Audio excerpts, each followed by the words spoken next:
every game ships with bugs. It's made by human beings, and human beings make mistakes. But releasing a game with a few niggles, and releasing a game that is basically incomplete and needs to be patched months down the line to get finished is another thing entirely. Is recent history about to repeat itself?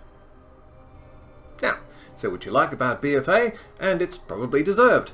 But it was pretty, and it sounded great, and the raids, bar perhaps Uldir, were good quality. These are all things Blizzard does well consistently, but of course they aren't the problem, are they? As Bill Clinton would have put it, it's the gameplay, stupid. If I were to rank the reasons why BFA was a bit of a shambles, class design would be up top. It was a fundamental error from the design team to reduce our abilities from Legion and think that Azerite gear was an adequate replacement. The loss was palpable, and it tasted of old socks dipped in creosote. This makes it all the more surprising that for Shadowlands, their idea of class design is to return a few abilities to us and give us a choice of 4 poorly balanced Covenant skills. My spec, Brewmaster, is still going into Shadowlands as a strong build, but let's be honest here, it's not amazingly fun, and I know that fun is personal and subjective.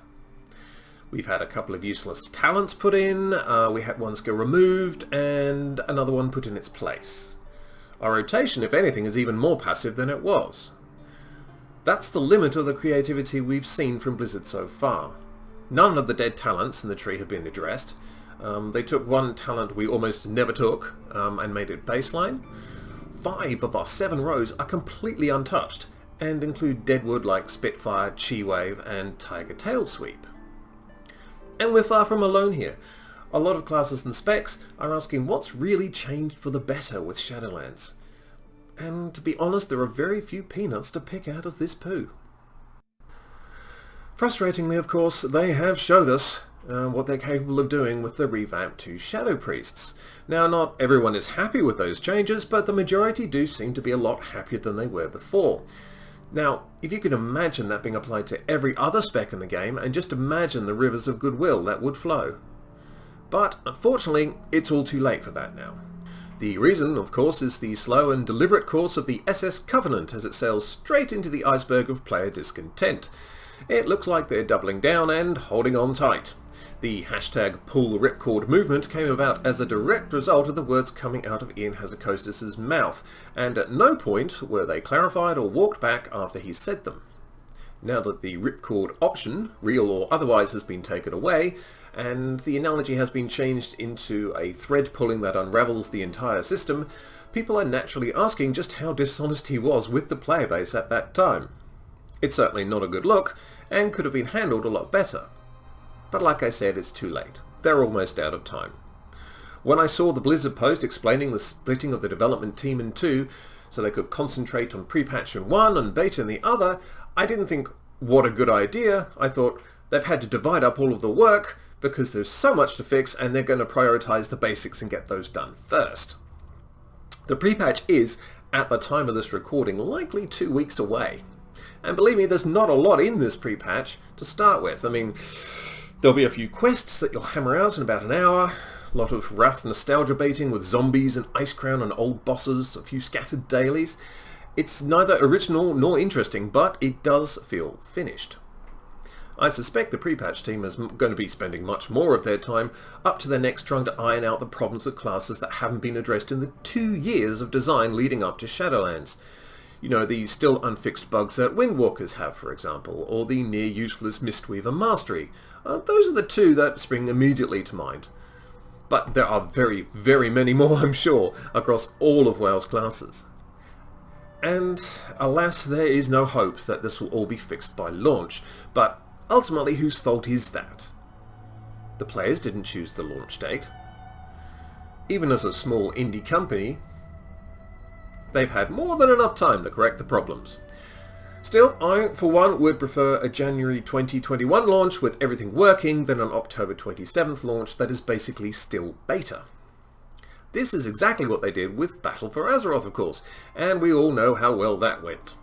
The stakes are high for Shadowlands because this is meant to be the good one that retains the player base and brings back the disillusioned.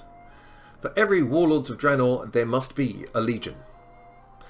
But the signs are, as we hurtle towards this patch, that things are looking eerily familiar to recent events. Even the Afterlife series, which has been excellent, particularly the Ardenweald one, harken back to the Jaina equivalent in Battle for Azeroth. Now, credit where it's due, the Jaina story was really good. I enjoyed it at the time and it was a great piece of storytelling.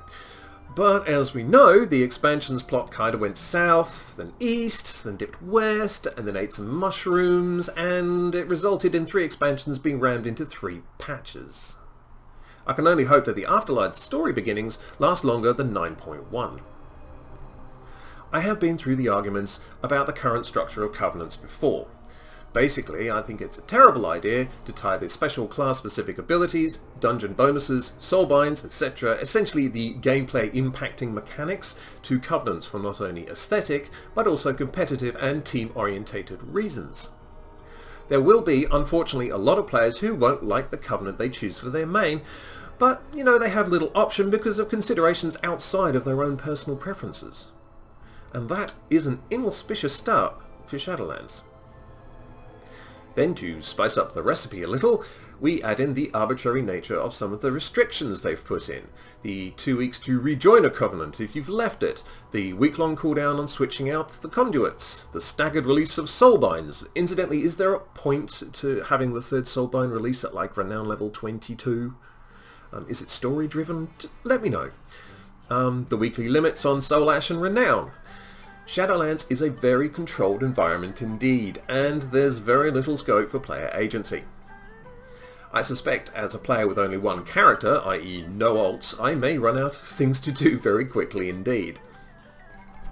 Now, aside from Blizzard's continuing inability to balance out all of these class abilities over all 4 Covenants, for example, if you're a Blood DK and you're not going Nightfare, you are actually officially doing it wrong. My main objection to this design has been the amount of resources it has absorbed that could have been much better spent in fixing and improving the playing experience of the base classes themselves.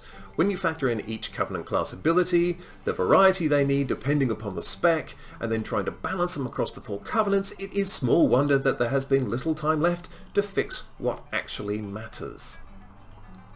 If that wasn't bad enough, the soulbinds themselves offer very little in terms of interesting interactions, so it's hardly going to feel like a great success when you unlock your 5% more versatility when standing still passive. And if the Brewmaster experience of conduits is anything to go by, you will likely have a wide selection of mostly useless or severely underwhelming upgrades to your player power. Legendaries suffer from similar problems, being largely unlegendary in nature. A good example for us is Rollout. Once again, why not concentrate on the classes themselves instead of clogging everything up with these extraneous and unnecessary systems? Because, to emphasize once again, it's about the gameplay, stupid. Beautiful zones, stirring orchestral movements and brilliant instant encounters matter little if you fundamentally dislike the way that your characters play. It's amazing that this simple idea has almost totally escaped the design team, marshalled as they are by Ian Hazzard-Costas, who has nailed his colours to the mast and is determined to press on. This behaviour is of course not unlike another large set of systems in Battle for Azeroth that got a lot of negative feedback before launch, feedback that was largely fed through the shredder with predictably shambolic results. Nobody left BFA because systems like Warfronts and Island Expeditions weren't pretty or sounded good, they left because they were objectively terrible to play, and it was the majority of the content on offer that wasn't 3 trillion world quests. Being essentially beta testers in the live game for months didn't really help matters either, and Shadowlands is running similar risks here. At any rate, I think the backlash to incomplete or neglected class design, along with appalling balance and Covenant choice issues, are going to reacquaint us with frequent patches and philosophy switches to try and retain those of us who are still logging in at that stage. And let's be honest here, when Blizzard have a problem, they usually put another system on top of that system to stem the bleeding. And then another one, of course, because that is their solution to everything. It doesn't work, but it doesn't stop them from trying. I would suggest some simplification of your design and the removal of artificial barriers to progress would go a long way to improving the Shadowlands experience. In other words, just let the players decide their own journey.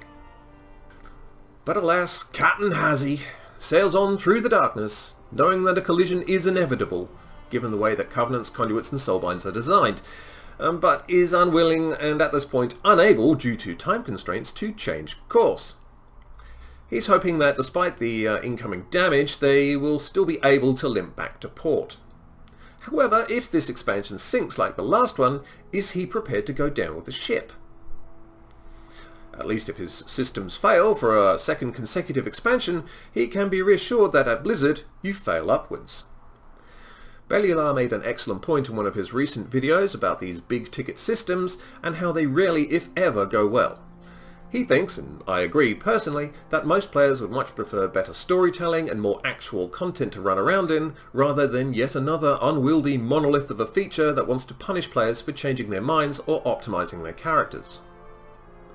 But this way of thinking simply doesn't exist at Blizzard right now, and it's so frustrating because there are a lot of teams in the World of Warcraft family that do consistently outstanding work, and there is a lot to look forward to in Shadowlands.